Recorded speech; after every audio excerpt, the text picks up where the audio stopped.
Okay, good morning, everybody. Welcome to this week's sample exam question. Now, this comes from the appraisal section of your exam, and let's go through it. It says, in arriving at an effective gross income figure, an appraiser of rental property is going to make a deduction for which of these? In order to really answer this, we got to know what effective gross income is, and we got to know what potential gross income is, and we got to know what net operating income is. So those three terms are really important and central in the income approach to appraisal. So let's not overcomplicate this. We just need to know how we get to EGI, or effective gross income. Now, we start with potential gross income. Potential gross income is where the appraiser looks at a building and says, hey, if this building had 100% occupancy, and everyone was paying the maximum theoretical rent, what income would this property produce?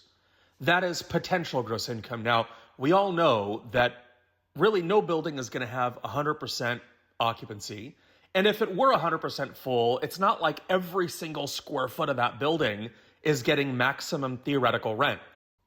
So that should give you a hint. Potential gross income is going to get us to effective gross income. So my question is, and I'm going to pause here, knowing that no building is going to be 100% occupied with maximum theoretical rent, what do you think we're going to deduct from potential gross income to get effective gross income? Drop a comment in the comment section.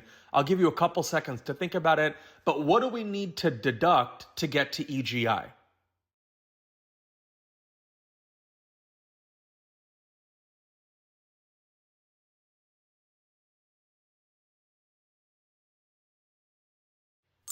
So, because we know that no building is going to be 100% full where everybody's paying you the maximum theoretical rent, if you answered vacancy, you're right. To get to effective gross income, we subtract vacancy and collection losses. So vacancy is going to be our right answer. And then we get to effective gross income. By the way, from effective gross income, we're going to take out all of our operating expenses like property taxes, maintenance, management, utilities, and we're going to get to net operating income. But that's not what this question asks. This says, hey, to get to effective gross income, what do we subtract? We take out vacancy and collection losses. So if you answered vacancy, nice work. This is just a sample of practice questions that you'll see on our main database of crashcoursonline.com. If your real estate test is coming up, we'd love to help you pass the test.